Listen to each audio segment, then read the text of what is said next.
8ஆம் இடத்தில் ராகு. 8ல் ராகு சர்ஜரி வர்றதுக்கு வாய்ப்பு, விபத்துகள் நடக்கிறதுக்கு வாய்ப்பு, மன அமைதி கெடுறதுக்கு வாய்ப்பு. 8ஆம் இடத்துல இருக்கிற ராகு இருந்தாலே தொழிலில் கடனாளியாகி ஐபி கொடுத்து ஊரை விட்டு ஓடி பெரும் நஷ்டத்தை சந்திச்சு மன உளைச்சலை சந்திக்கிறதெல்லாம் 8ஆம் இடத்து ராகு தான். அவங்க அப்பாவையோ அம்மாவையோ சில நேரங்களெல்லாம் குடும்பத்தையோ ஊரை விட்டே காலி பண்ணி வச்சிடும் 8லிருந்து ராகு தசை நடக்கும்போது. இப்போ ஒரு குழந்தை ஒரு 14 வயசு 12 வயசு 8ல் ராகு இருந்து தசை நடத்துதுன்னா படிப்பு கெடுத்து அவமானப்படுத்தி ஹெல்த்தை கெடுத்து மன அமைதி கெடுத்து காணாமல் பண்ணிடும். இந்த 12 கட்டத்திலேயே 8ஆம் இடத்து ராகு ரொம்ப மோசம், பலவீனப்படுத்தும், கெட்ட பழக்கங்களுக்கு இருக்கும், கவனமாக இருக்கணும், மன அமைதியை ஸ்ட்ராங்காக கெடுக்கும், மனநோயாளியாகவே ஆக்கிரும். அம்மாவுக்கு ஹெல்த் பாதிக்க 8ல் இருக்கிறாங்க, எவ்வளோ பிரச்சனை பண்ணுதுன்னு பாருங்க. அரசாங்க வேலையில் இருக்கிறவங்களுக்கு சிலருக்கு நிறைய பேர்த்துக்கு 8ல் ராகு இருக்கு, அரசு பதவியில் இருக்கிறவங்களுக்கு. அது நிறைய இடத்துல நம்ம பார்க்க முடியுது.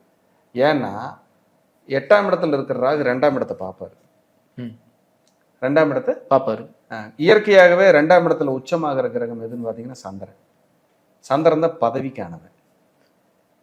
அரசு பணியில் இருக்கிறவங்களுக்குள்ள 8ல் இருக்கிற ராகு இருக்கும், ஒரு ஆளுமை. 8ல் இருந்தால் ராகு எங்கெங்க பார்ப்பாரு? 2, 6, 10. கடன் வாங்கி தொழில் செய்யறதுல 8ஆம் இட ராகு. குறைந்த முதலீடு, பெரிய கடன், நிறைய வட்டி, கடனாளி ஆயிட்டேன், இதெல்லாம் 8ல் இருக்கிறது. சின்ன தொகை கடன் வாங்கி பெரிய சிக்கிக்கிறது, பேராசையை கொடுப்பான். 8ஆம் இடம் தான் பேராசை.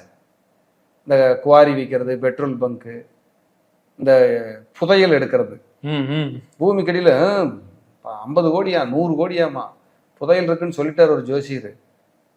நீங்க எடுத்து கொடுப்பீங்களா சாமி? இன்னைக்கு இருக்காங்க அந்த மாதிரி. அதில் நிறைய மாசத்துல 5 பேராவது புதையலை பத்தி கேட்பாங்க. நான் பெரிய ஜோசியர் இல்லைங்க, நான் விட்டுருங்கன்ற. புதையல் எல்லாங்க அதுக்கெல்லாம் போனவங்க, இன்னொருத்தர் காசுக்கு ஆசைப்பட்டவங்க, நிறைய போய் ஒருத்தர் காசை பிடுங்கி சாப்பிட்டு கொடுக்காம இருக்கிறவங்க, குடும்பமே சீரழிதுங்க. அது தேவையில்லைங்கிற. நான் நியாயமா இருந்து நேர்மையா என்ன முடியுமோ சம்பாதிச்சா சேஃப். அந்த காசே தொட்டுக்கோ தொடச்சிக்கோன்னு தான் நிற்கிது. போய் அடிச்சு பிடுங்கிறது. 8ஆம் இட ராகு என்னதான் உழைக்காத வருமானத்துக்கு ஆசைப்படும். என்ன வருமானம்? உழைப்பு இல்லாத. இந்த அரசு பணியில் இருக்கிறவங்க 8ல் இருக்கிற ராகுக்கு ஜாக்கிரதையா இருக்கணும். இல்லைன்னா தேவையில்லாத பணம் லஞ்சம் வாங்கணும்னு சொல்லி சிறை தண்டனை கிடைக்கிறதுல அந்த 8ல் இருக்கிற ராகு.